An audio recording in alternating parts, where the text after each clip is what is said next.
ನಮಸ್ಕಾರ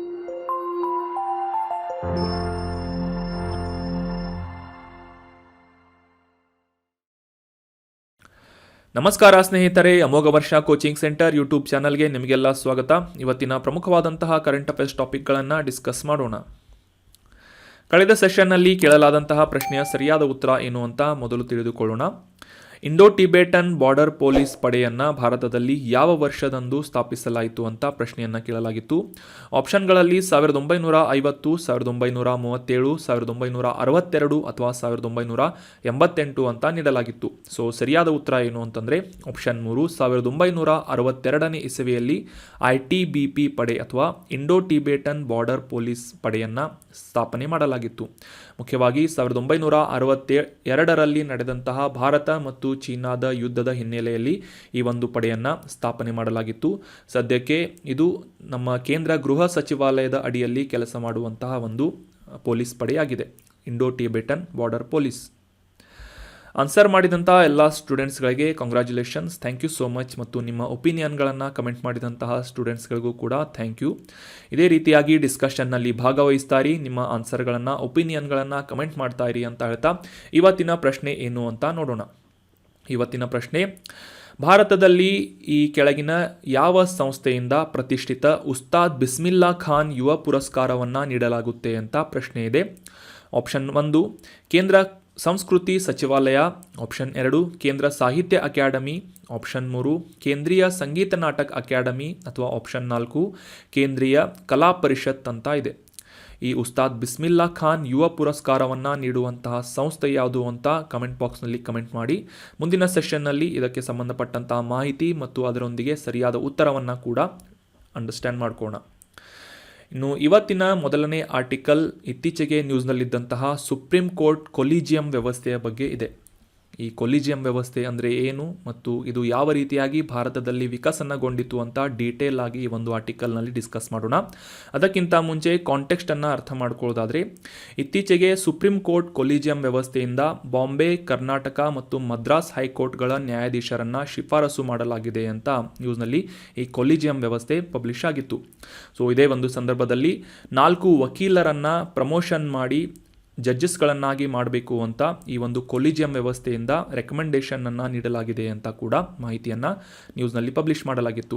ಸೊ ಹೀಗಾಗಿ ಭಾರತದಲ್ಲಿ ಈ ಸುಪ್ರೀಂ ಕೋರ್ಟ್ನ ಕೊಲಿಜಿಯಂ ವ್ಯವಸ್ಥೆಯ ಕುರಿತಾದಂತಹ ಡೀಟೇಲ್ ಆದಂತಹ ಮಾಹಿತಿಯನ್ನು ಈ ಒಂದು ಆರ್ಟಿಕಲ್ನಲ್ಲಿ ಡಿಸ್ಕಸ್ ಮಾಡೋಣ. ಸರಿಯಾಗಿ ಅಬ್ಸರ್ವ್ ಮಾಡಿ. ಮುಖ್ಯವಾಗಿ ಕೊಲಿಜಿಯಂ ವ್ಯವಸ್ಥೆ ಅಂದರೆ ಏನು ಅಂತ ತಿಳ್ಕೊಳ್ಳೋದಾದರೆ, ಈ ಸುಪ್ರೀಂ ಕೋರ್ಟ್ನ ಮತ್ತು ಹೈಕೋರ್ಟ್ನ ನ್ಯಾಯಾಧೀಶರನ್ನು ನೇಮಕಾತಿ ಮಾಡುವುದಾಗಿರ್ಬೋದು ಅಥವಾ ವರ್ಗಾವಣೆ ಮಾಡುವುದಾಗಿರ್ಬೋದು, ಈ ರೀತಿಯಾದಂತಹ ಕಾರ್ಯಗಳನ್ನು ನಿರ್ವಹಿಸುವಂಥ ಸಂದರ್ಭದಲ್ಲಿ ಭಾರತದ ಮುಖ್ಯ ನ್ಯಾಯಾಧೀಶರನ್ನು ಒಳಗೊಂಡಂತೆ ಈ ಸುಪ್ರೀಂ ಕೋರ್ಟ್ನ 4 ಜನ ಹಿರಿಯ ನ್ಯಾಯಾಧೀಶರ ಒಂದು ವೇದಿಕೆಯನ್ನು ರೂಪಿಸಲಾಗುತ್ತದೆ. ಇದನ್ನು ಕೊಲಿಜಿಯಂ ಪ್ಲಾಟ್ಫಾರ್ಮ್ ಅಂತ ಅಥವಾ ಕೊಲಿಜಿಯಂ ವೇದಿಕೆ ಅಂತ ಗುರುತಿಸಲಾಗುತ್ತೆ. ಸೊ ಭಾರತದ ಸಂವಿಧಾನದಲ್ಲಿ ಯಾವುದೇ ರೀತಿಯಾಗಿ ಈ ಕೊಲಿಜಿಯಂ ವ್ಯವಸ್ಥೆಯ ಬಗ್ಗೆ ಉಲ್ಲೇಖ ಇಲ್ಲದೇ ಇದ್ದರೂ ಕೂಡ ಕ್ರಮೇಣವಾಗಿ ಭಾರತದಲ್ಲಿ ಇವಾಲ್ವ್ ಆದಂತಹ ಅಥವಾ ವಿಕಸನಗೊಂಡಂತಹ ಒಂದು ನ್ಯಾಯಾಂಗದ ವ್ಯವಸ್ಥೆ ಸುಪ್ರೀಂ ಕೋರ್ಟ್ನ ಕೊಲಿಜಿಯಂ ವ್ಯವಸ್ಥೆಯಾಗಿದೆ. ಭಾರತದ ಸಂವಿಧಾನದಲ್ಲಿ ಈ ಆರ್ಟಿಕಲ್ 124ರ ಅಡಿಯಲ್ಲಿ ಸುಪ್ರೀಂ ಕೋರ್ಟ್ನ ನ್ಯಾಯಾಧೀಶರನ್ನು ಆಯ್ಕೆ ಮಾಡಬೇಕು ಅಥವಾ ನೇಮಕಾತಿ ಮಾಡಬೇಕು ಅಂತ ಅಷ್ಟೇ ಮೆನ್ಷನ್ ಮಾಡಲಾಗಿದೆ. ಸೊ ರಾಷ್ಟ್ರಪತಿಗಳಿಂದ ಈ ಸುಪ್ರೀಂ ಕೋರ್ಟ್ನ ನ್ಯಾಯಾಧೀಶರನ್ನು ಆಯ್ಕೆ ಮಾಡುವಂತಹ ಸಂದರ್ಭದಲ್ಲಿ ಈ ಸುಪ್ರೀಂ ಕೋರ್ಟ್ ಅಥವಾ ಹೈಕೋರ್ಟ್ನ ಮುಖ್ಯ ನ್ಯಾಯಾಧೀಶರನ್ನು ಅವರೊಂದಿಗೆ ಸಮಾಲೋಚನೆಯನ್ನು ನಡೆಸಬೇಕು, ಕನ್ಸಲ್ಟೇಷನ್ ಮಾಡಬೇಕು ಅಂತ ಕೂಡ ಈ ಒಂದು ಆರ್ಟಿಕಲ್ 124ರಲ್ಲಿ ಈ ಒಂದು ಸುಪ್ರೀಂ ಕೋರ್ಟ್ನ ನ್ಯಾಯಾಧೀಶರ ಆಯ್ಕೆಗೆ ಸಂಬಂಧಪಟ್ಟಂತೆ ಮೆನ್ಷನ್ ಮಾಡಲಾಗಿದೆ. ಸೊ ಈ ಚೀಫ್ ಜಸ್ಟಿಸ್ ಆಫ್ ಇಂಡಿಯಾ, ಭಾರತದ ಮುಖ್ಯ ನ್ಯಾಯಮೂರ್ತಿಗಳ ನೇಮಕಾತಿಯನ್ನು ಹೊರತುಪಡಿಸಿ ಉಳಿದ ಎಲ್ಲ ಜಡ್ಜಸ್ಗಳ ಒಂದು ನೇಮಕಾತಿಯ ಸಂದರ್ಭದಲ್ಲಿ ಈ ಒಂದು ಕನ್ಸಲ್ಟೇಷನನ್ನು ಮಾಡಬೇಕು, ಅಂದರೆ ಈ ಮುಖ್ಯ ನ್ಯಾಯಾಧೀಶರೊಂದಿಗೆ ರಾಷ್ಟ್ರಪತಿಗಳು ಸಮಾಲೋಚನೆಯನ್ನು ನಡೆಸಬೇಕು ಅಂತ ಈ ಒಂದು ಸಂವಿಧಾನದಲ್ಲಿ ಮೆನ್ಷನ್ ಮಾಡಲಾಗಿದೆ. ಅದೇ ರೀತಿಯಾಗಿ ಈ ರಾಜ್ಯಗಳ ಉಚ್ಚ ನ್ಯಾಯಾಲಯದ ನ್ಯಾಯಾಧೀಶರನ್ನು ನೇಮಕಾತಿ ಮಾಡುವಂತಹ ಸಂದರ್ಭದಲ್ಲೂ ಕೂಡ ಆರ್ಟಿಕಲ್ 217ರ ಪ್ರಕಾರ ಈ ಚೀಫ್ ಜಸ್ಟಿಸ್ ಆಫ್ ಇಂಡಿಯಾ ಅಂದರೆ ಈ ಭಾರತದ ಮುಖ್ಯ ನ್ಯಾಯಮೂರ್ತಿಗಳು ಆಯಾ ರಾಜ್ಯದ ರಾಜ್ಯಪಾಲರೊಂದಿಗೆ ಸಮಾಲೋಚನೆಯನ್ನು ನಡೆಸುವುದರ ಮೂಲಕ ರಾಷ್ಟ್ರಪತಿಗಳಿಗೆ ಈ ನ್ಯಾಯಾಧೀಶರನ್ನು ನೇಮಕಾತಿ ಮಾಡುವಂತೆ ರೆಕಮೆಂಡೇಶನನ್ನು ಮಾಡಬೇಕು. ಸುಪ್ರೀಂ ಕೋರ್ಟ್ನ ಮುಖ್ಯ ನ್ಯಾಯಾಧೀಶರನ್ನು ಕೂಡ ಹೈಕೋರ್ಟ್ನ ಮುಖ್ಯ ನ್ಯಾಯಾಧೀಶರನ್ನು ಕೂಡ ಇದೇ ಒಂದು ಸಂದರ್ಭದಲ್ಲಿ ಕಾಂಟ್ಯಾಕ್ಟ್ ಮಾಡಬೇಕು ಅಥವಾ ಸಂಪರ್ಕಿಸಬೇಕು ಅಂತ ಕೂಡ ಆರ್ಟಿಕಲ್ 217ರಲ್ಲಿ ಉಚ್ಚ ನ್ಯಾಯಾಲಯದ ನ್ಯಾಯಾಧೀಶರನ್ನು ನೇಮಕಾತಿ ಮಾಡುವಂತಹ ಕುರಿತಾದಂತಹ ಉಲ್ಲೇಖವನ್ನು ಭಾರತದ ಸಂವಿಧಾನದಲ್ಲಿ ಮಾಡಲಾಗಿದೆ. ಸೊ ಆದರೆ ಇದು ಈಗ ಡಿಸ್ಕಸ್ ಮಾಡಲಾದಂತೆ ಸಿಂಪಲ್ ಆಗಿ ಇವಾಲ್ವ್ ಆಗಿಲ್ಲ. ಭಾರತದಲ್ಲಿ ಈ ಒಂದು ನ್ಯಾಯಾಧೀಶರ ಆಯ್ಕೆಗೆ ಸಂಬಂಧಪಟ್ಟಂತೆ ಸಾಕಷ್ಟು ಕಾಂಟ್ರವರ್ಸಿಗಳು ಕ್ರಮೇಣವಾಗಿ ಉಂಟಾದವು. ಈ CJI ಜೊತೆ ರಾಷ್ಟ್ರಪತಿಗಳು ಈ ನ್ಯಾಯಾಧೀಶರನ್ನು ಆಯ್ಕೆ ಮಾಡುವಂತಹ ಸಂದರ್ಭದಲ್ಲಿ ಭಾರತದ ಮುಖ್ಯ ನ್ಯಾಯಮೂರ್ತಿಗಳೊಂದಿಗೆ ಸಮಾಲೋಚನೆಯನ್ನು ನಡೆಸುವುದನ್ನು ಕಡ್ಡಾಯಗೊಳಿಸಲಾಗಿದೆ ಅಂತ ನಾವು ಅಂಡರ್ಸ್ಟ್ಯಾಂಡ್ ಮಾಡ್ಕೊಂಡ್ವಿ. ಅದೇ ರೀತಿಯಾಗಿ ಈ ಸಮಾಲೋಚನೆ ಅನ್ನುವ ಪದ ಸಾಕಷ್ಟು ಗೊಂದಲಗಳಿಗೆ ಕಾರಣವಾಗಿತ್ತು. ಸೊ ಈ ಗೊಂದಲವನ್ನು ನಿವಾರಣೆ ಮಾಡುವಂತಹ ನಿಟ್ಟಿನಲ್ಲಿ 1982ರಲ್ಲಿ ಮೊದಲ ಬಾರಿಗೆ ಫಸ್ಟ್ ಜಡ್ಜ್ ಕೇಸ್ ಅಂತ ತೀರ್ಪನ್ನು ನೀಡಲಾಗುತ್ತೆ.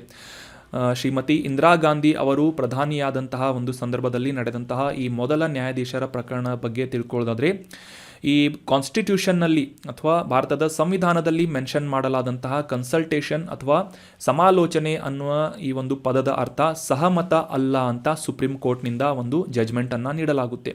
ಇದರಿಂದ ಕಾರ್ಯಾಂಗಕ್ಕೆ ಈ ನ್ಯಾಯಾಧೀಶರ ನೇಮಕಾತಿಗೆ ಸಂಬಂಧಪಟ್ಟಂತೆ ಹೆಚ್ಚಿನ ಅಧಿಕಾರವನ್ನು ಈ ಒಂದು ಜಜ್ಮೆಂಟ್ ನೀಡುತ್ತದೆ.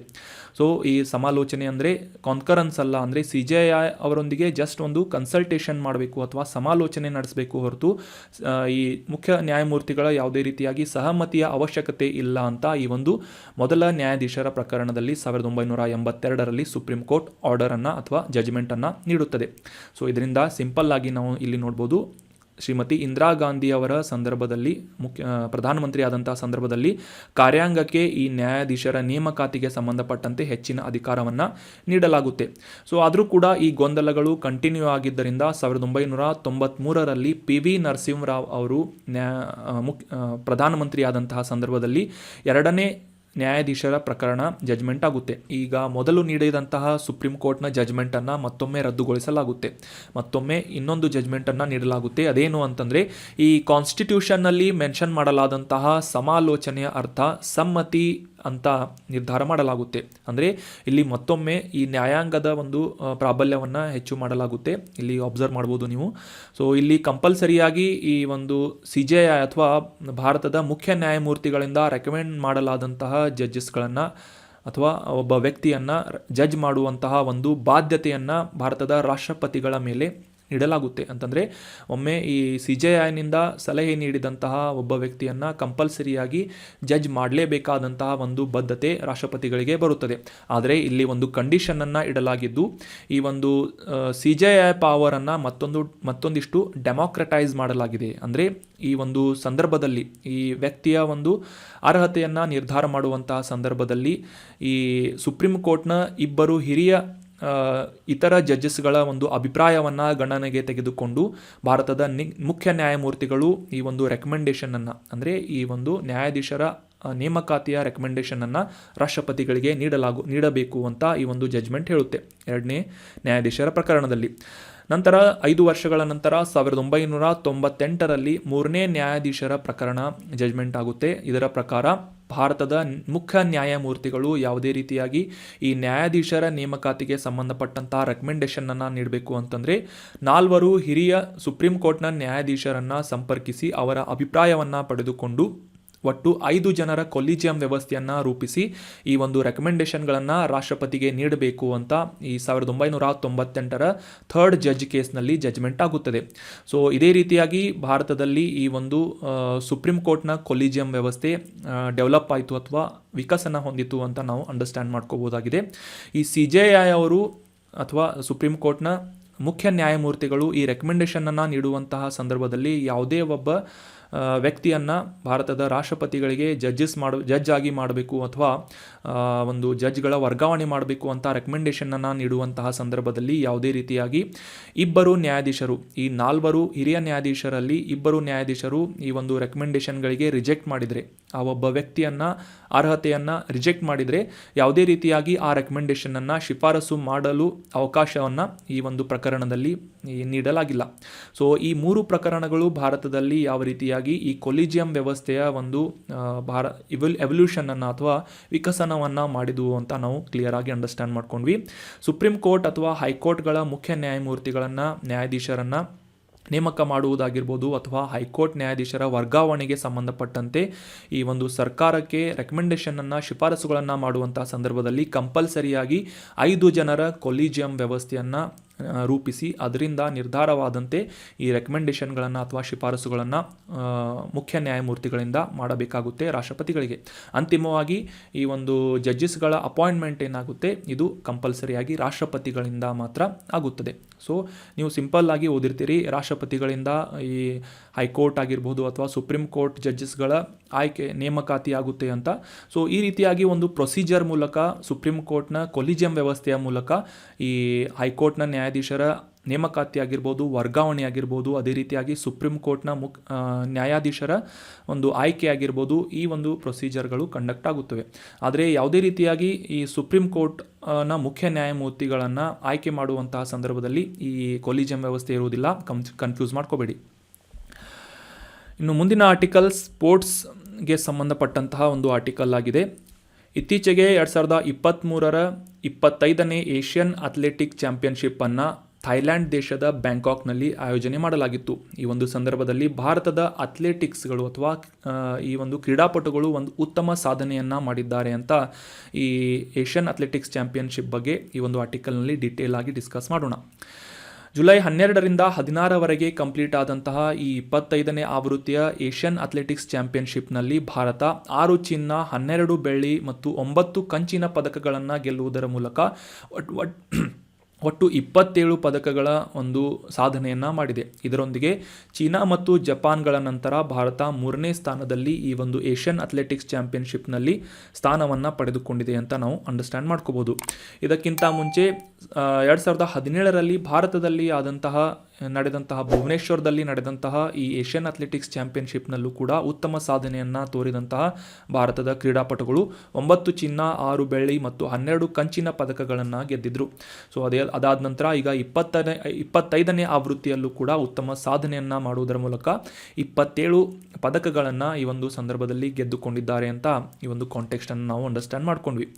ಸೊ ಇದೇ ರೀತಿಯಾಗಿ 2023ರ ಈ ಒಂದು ಏಷ್ಯನ್ ಅಥ್ಲೆಟಿಕ್ಸ್ ಚಾಂಪಿಯನ್ಶಿಪ್ 50ನೇ ವಾರ್ಷಿಕೋತ್ಸವವನ್ನು ಆಚರಿಸ್ತಾ ಇದೆ. ಅಂದರೆ ಈ ಏಷ್ಯನ್ ಅಥ್ಲೆಟಿಕ್ಸ್ ಅಸೋಸಿಯೇಷನನ್ನು ಸ್ಥಾಪನೆ ಮಾಡಿ 1973ರಲ್ಲಿ ಇದನ್ನು ಸ್ಥಾಪನೆ ಮಾಡಲಾಗಿತ್ತು. ಸೊ ಸದ್ಯಕ್ಕೆ ಈ ಒಂದು ವರ್ಷ 50ನೇ ವಾರ್ಷಿಕೋತ್ಸವವನ್ನು ಆಚರಿಸುವಂತಹ ಸಂದರ್ಭದಲ್ಲಿ 25ನೇ ಏಷ್ಯನ್ ಅಥ್ಲೆಟಿಕ್ಸ್ ಚಾಂಪಿಯನ್ಶಿಪ್ಪನ್ನು ಆಯೋಜನೆ ಮಾಡಲಾಗಿತ್ತು ಥೈಲ್ಯಾಂಡ್ ದೇಶದ ಬ್ಯಾಂಕಾಕ್ನಲ್ಲಿ.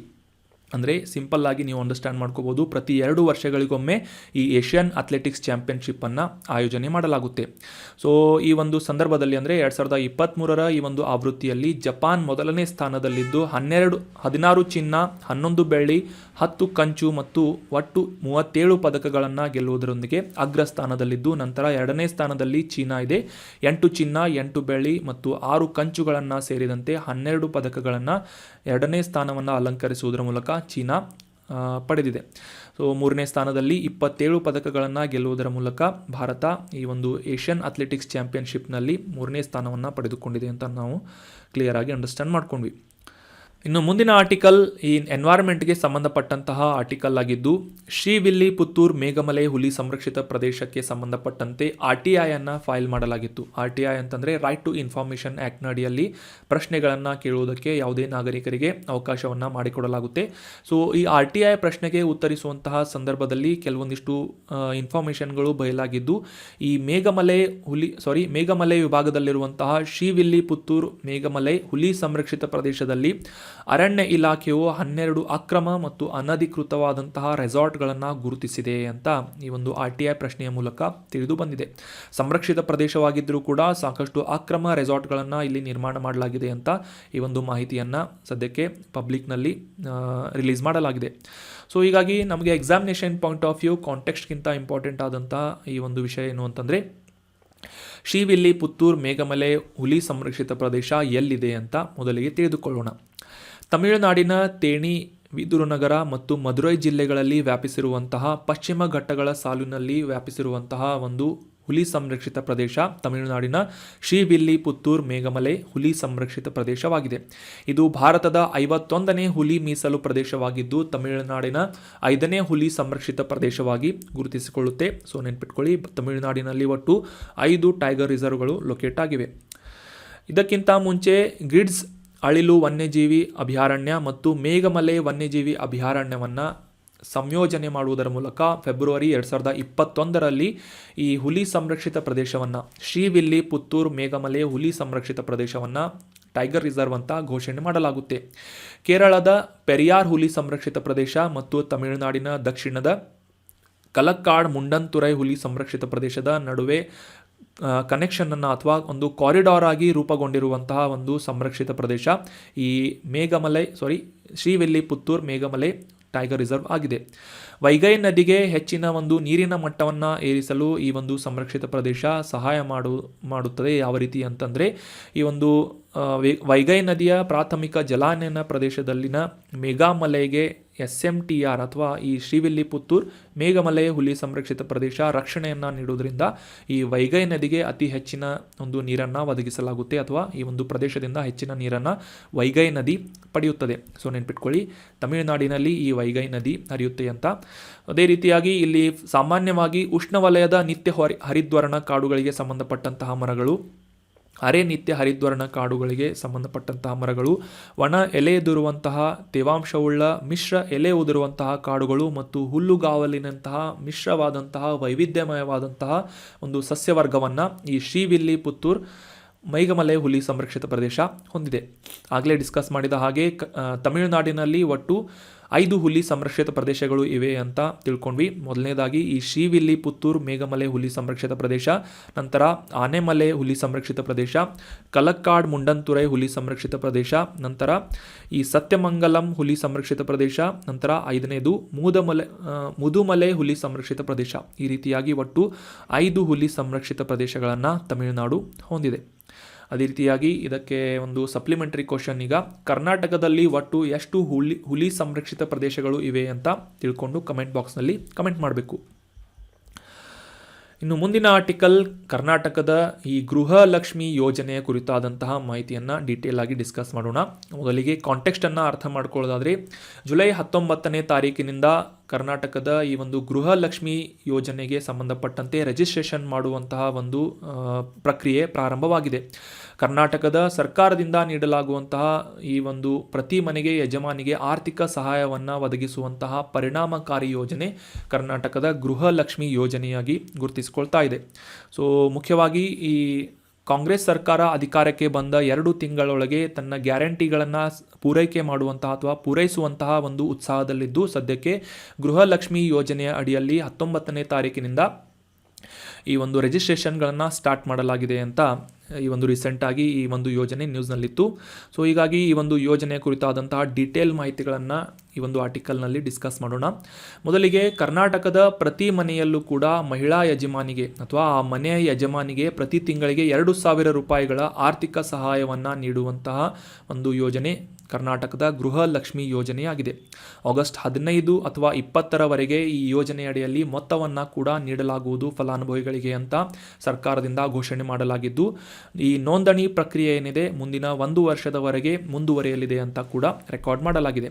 ಸೊ ಈ ಒಂದು ಯೋಜನೆಯನ್ನು ಸಾಕಾರ ಮಾಡುವಂತಹ ನಿಟ್ಟಿನಲ್ಲಿ ಸರ್ಕಾರದಿಂದ ಒಟ್ಟು 18,000 ಕೋಟಿ ರೂಪಾಯಿಗಳನ್ನು ರಿಸರ್ವ್ ಮಾಡಿ ಇಡಲಾಗಿದ್ದು, ಮೀಸಲಿಡಲಾಗಿದ್ದು, ಈ ಒಂದು ಯೋಜನೆಯಿಂದ ಕರ್ನಾಟಕದಲ್ಲಿ 1,11,00,000 ಮಹಿಳೆಯರು ಪ್ರಯೋಜನವನ್ನು ಪಡೆದುಕೊಳ್ಳಲಿದ್ದಾರೆ ಅಂತ ಈ ಒಂದು ಅಂದಾಜನ್ನು ಮಾಡಲಾಗಿದೆ.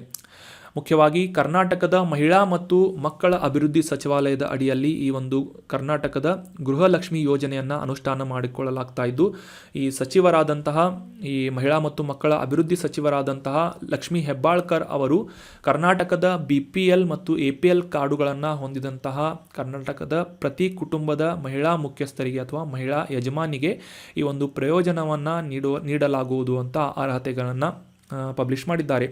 ಅದೇ ರೀತಿಯಾಗಿ ಕೆಲವೊಂದಿಷ್ಟು ಕಂಡೀಷನ್ಗಳನ್ನು ಕೂಡ ಈ ಒಂದು ಗೃಹಲಕ್ಷ್ಮಿ ಯೋಜನೆಯ ಫಲಾನುಭವಿಗಳನ್ನು ಗುರುತಿಸುವಲ್ಲಿ ನೀಡಲಾಗಿದ್ದು, ಮೊದಲನೇ ಕಂಡೀಷನ್ ಏನು ಅಂತಂದರೆ ಮಹಿಳೆಯರು ಅಥವಾ ಅವರ ಪತಿ ಆದಾಯ ತೆರಿಗೆ ವ್ಯಾಪ್ತಿಗೆ ಬಂದಿರಬಾರ್ದು. ಅಂದರೆ ಟ್ಯಾಕ್ಸ್ ನೀಡುವಂತಹ ಕುಟುಂಬಕ್ಕೆ ಈ ಕರ್ನಾಟಕ ಗೃಹಲಕ್ಷ್ಮಿ ಯೋಜನೆಯನ್ನು ಅದರ ಒಂದು ಫಲಗಳನ್ನು ನೀಡಲಾಗುವುದಿಲ್ಲ. ಅದೇ ರೀತಿಯಾಗಿ ಮಹಿಳೆಯರು ಸರ್ಕಾರಿ ನೌಕರರಾಗಿರಬಾರ್ದು ಮತ್ತು ಕುಟುಂಬದ ಒಬ್ಬ ಮಹಿಳೆಗೆ ಮಾತ್ರ ಈ ಯೋಜನೆಯ ಒಂದು ಫಲಗಳನ್ನು ಪಡೆಯುವುದಕ್ಕೆ ಅವಕಾಶವನ್ನು ಮಾಡಿಕೊಡಲಾಗಿದೆ. ಸೊ ಹೀಗಾಗಿ ಕರ್ನಾಟಕದ ಪ್ರತಿ ಕುಟುಂಬಕ್ಕೂ ಕೂಡ ಮಹಿಳಾ ಯಜಮಾನಿಗೆ 2,000 ರೂಪಾಯಿಗಳ ಒಂದು ಹಣಕಾಸಿನ ಒಂದು ನೆರವನ್ನು ನೀಡುವಂತಹ ಯೋಜನೆ ಕರ್ನಾಟಕದ ಗೃಹಲಕ್ಷ್ಮಿ ಯೋಜನೆಯಾಗಿ ಗುರುತಿಸಿಕೊಳ್ತಾ ಇದೆ. 19ನೇ ತಾರೀಕಿನಿಂದ ಈ ಒಂದು ರಿಜಿಸ್ಟ್ರೇಷನ್ಗಳು ಪ್ರಾರಂಭವಾಗಿವೆ. ಇನ್ನು ಇವತ್ತು ಡಿಸ್ಕಸ್ ಮಾಡಲಾದಂಥ ಎಲ್ಲ ಆರ್ಟಿಕಲ್ಸ್ಗಳ ಕುರಿತಾದಂತಹ ಒಂದು ರಿವಿಷನ್ ಪ್ರಶ್ನೆಗಳ ಮೂಲಕ ರಿವೈಸ್ ಮಾಡೋದಕ್ಕೆ ಪ್ರಯತ್ನ ಪಡೋಣ. ಮೊದಲೇ ಆರ್ಟಿಕಲ್ನಲ್ಲಿ ನಾವು ಡಿಸ್ಕಸ್ ಮಾಡಿದ್ವಿ ಕೊಲಿಜಿಯಂ ವ್ಯವಸ್ಥೆಯ ಬಗ್ಗೆ. ಅದರ ಮೇಲಿನ ಒಂದು ಪ್ರಶ್ನೆ, ಸರ್ವೋಚ್ಚ ನ್ಯಾಯಾಲಯದ ಕೊಲಿಜಿಯಂ ವ್ಯವಸ್ಥೆಗೆ ಸಂಬಂಧಿಸಿದಂತೆ ಈ ಮೊದಲ ನ್ಯಾಯಾಧೀಶರ ಪ್ರಕರಣವನ್ನು, ಅಂದರೆ ಈ ಫಸ್ಟ್ ಜಡ್ಜ್ ಕೇಸನ್ನು 1999ರಲ್ಲಿ ತೀರ್ಮಾನಿಸಲಾಯಿತು ಅಂತ ಇದೆ. ಸೊ ನಾವು ಮೊದಲನೇ ಆರ್ಟಿಕಲ್ನಲ್ಲಿ ಡೀಟೇಲ್ ಆಗಿ ಡಿಸ್ಕಸ್ ಮಾಡಿದ್ವಿ. ಫಸ್ಟ್ ಜಡ್ಜ್ ಕೇಸ್ ಇದು ಶ್ರೀಮತಿ ಇಂದಿರಾ ಗಾಂಧಿ ಅವರು ಪ್ರಧಾನಮಂತ್ರಿಯಾದಂತಹ ಸಂದರ್ಭದಲ್ಲಿ ಜಜ್ಮೆಂಟನ್ನು ನೀಡಿದಂತಹ ಸಂದರ್ಭ. ಸೊ ಇದು 1982 ಅಂತ ಡಿಸ್ಕಸ್ ಮಾಡಿದ್ವಿ. ಈ ಒಂದು ಜಜ್ಮೆಂಟ್ನ ಅಡಿಯಲ್ಲಿ ಸಮಾಲೋಚನೆ ಅಥವಾ ಕನ್ಸಲ್ಟೇಷನ್ ಅಂದರೆ ಯಾವುದೇ ರೀತಿಯಾಗಿ ಸಹಮತ ಅಲ್ಲ ಅಂತ ಕಾರ್ಯಾಂಗಕ್ಕೆ ಹೆಚ್ಚಿನ ಒಂದು ಅಧಿಕಾರವನ್ನು ನ್ಯಾಯಾಧೀಶರ ನೇಮಕಾತಿಯಲ್ಲಿ ನೀಡಲಾಗಿತ್ತು. ಸೊ 1982 ಫಸ್ಟ್ ಜಡ್ಜ್ ಕೇಸ್ ಅಂತ. ಸೊ ಈ ಒಂದು ಸ್ಟೇಟ್ಮೆಂಟ್ ಏನಿದೆ ರಾಂಗ್ ಆಗುತ್ತೆ, ಫಾಲ್ಸ್ ಅಂತ. ಎರಡನೇ ಸ್ಟೇಟ್ಮೆಂಟ್, ಈ ಬ್ಯಾಂಕಾಕ್ನಲ್ಲಿ ನಡೆದಂತಹ 25ನೇ ಏಷ್ಯನ್ ಅಥ್ಲೆಟಿಕ್ಸ್ ಚಾಂಪಿಯನ್ಶಿಪ್ನಲ್ಲಿ ಭಾರತ ಒಟ್ಟು 6 ಚಿನ್ನದ ಪದಕಗಳನ್ನು ಪಡೆದುಕೊಂಡಿದೆ ಅಂತ ಇದೆ. ಸೊ ಈ ಸ್ಟೇಟ್ಮೆಂಟ್ ಸರಿಯಾದಂತಹ ಟ್ರೂ ಸ್ಟೇಟ್ಮೆಂಟ್ ಆಗಿದೆ. ಯಾಕಂದರೆ ಒಟ್ಟು 27 ಪದಕಗಳಲ್ಲಿ 6 ಚಿನ್ನದ ಪದಕಗಳನ್ನು ಭಾರತದ ಕ್ರೀಡಾಪಟುಗಳು ಈ 25ನೇ ಏಷ್ಯನ್ ಅಥ್ಲೆಟಿಕ್ಸ್ ಚಾಂಪಿಯನ್ಶಿಪ್ನಲ್ಲಿ ಪಡೆದುಕೊಂಡಿದ್ದಾರೆ ಅಂತ ಡೀಟೇಲ್ ಆಗಿ ಅಂಡರ್ಸ್ಟ್ಯಾಂಡ್ ಮಾಡ್ಕೊಂಡ್ವಿ. ನಂತರದ ಆರ್ಟಿಕಲ್ನಲ್ಲಿ ಈ ವಿಲ್ಲಿಪುತ್ತೂರು ಮೇಘಮಲೆ ಹುಲಿ ಸಂರಕ್ಷಿತ ಪ್ರದೇಶ ಕೇರಳದಲ್ಲಿದೆ ಅಂತ ಇದೆ. ಸೊ ಈ ಸ್ಟೇಟ್ಮೆಂಟ್ ಏನಿದೆ ಫಾಲ್ಸ್ ಆಗುತ್ತೆ. ಕ್ಲಿಯರ್ ಆಗಿ ನಾವು ಈ ಪಶ್ಚಿಮ ಘಟ್ಟಗಳಲ್ಲಿ ತಮಿಳುನಾಡಿನಲ್ಲಿರುವಂತಹ ಈ ಶ್ರೀವಿಲ್ಲಿಪುತ್ತೂರು ಮೇಘಮಲೆ ಹುಲಿ ಸಂರಕ್ಷಿತ ಪ್ರದೇಶ ಲೊಕೇಟ್ ಆಗಿದೆ ಅಂತ ಡಿಸ್ಕಸ್ ಮಾಡಿದ್ವಿ. ಸೊ ಅದೇ ರೀತಿಯಾಗಿ ತಮಿಳುನಾಡಿನಲ್ಲಿ ಒಟ್ಟು 5 ಟೈಗರ್ ರಿಸರ್ವ್ಗಳು ಇವೆ ಅಂತ ಕೂಡ ಅವುಗಳ ಹೆಸರನ್ನು ಕೂಡ ಅಂಡರ್ಸ್ಟ್ಯಾಂಡ್ ಮಾಡ್ಕೊಂಡಿದ್ವಿ.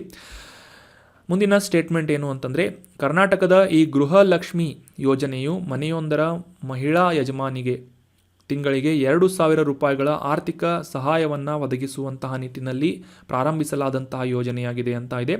ಸೊ ಈ ಸ್ಟೇಟ್ಮೆಂಟ್ ಕೂಡ ಟ್ರೂ ಆಗುತ್ತೆ, ಸರಿಯಾದಂಥ ಸ್ಟೇಟ್ಮೆಂಟ್ ಆಗಿದೆ. ಪ್ರತಿ ತಿಂಗಳು 2,000 ರೂಪಾಯಿಗಳ ಆರ್ಥಿಕ ನೆರವನ್ನು ಈ ಕರ್ನಾಟಕದ ಗೃಹಲಕ್ಷ್ಮಿ ಯೋಜನೆಯ ಅಡಿಯಲ್ಲಿ ಸರ್ಕಾರದಿಂದ ನೀಡಲಾಗ್ತಾ ಇದೆ. ಸೊ ಇದನ್ನು ಅನುಷ್ಠಾನ ಮಾಡ್ತಾ ಇರುವಂತಹ ಒಂದು ಸಚಿವಾಲಯ ಯಾವುದು ಅಂತಂದರೆ ಮಹಿಳಾ ಮತ್ತು ಮಕ್ಕಳ ಅಭಿವೃದ್ಧಿ ಇಲಾಖೆ. So that was all about today's discussion. ಈ ಕಂಟೆಂಟನ್ನು ನಿಮ್ಮ ಎಲ್ಲ ಫ್ರೆಂಡ್ಸ್ಗಳ ಜೊತೆ ಶೇರ್ ಮಾಡಿ, ಎಲ್ಲ ಅಸ್ಪಿರೆಂಟ್ಸ್ಗಳ ಜೊತೆ ಶೇರ್ ಮಾಡಿ. ಅದೇ ರೀತಿಯಾಗಿ ಪ್ರಶ್ನೆಗಳನ್ನು ಕೇಳಿದ್ದ ಪ್ರಶ್ನೆಗಳಿಗೆ ಸರಿಯಾಗಿ ಆನ್ಸರ್ ಮಾಡೋದಕ್ಕೆ ಪ್ರಯತ್ನ ಪಡಿ ಅಂತ ಹೇಳ್ತಾ thank you so much for joining the discussion. Have a nice day.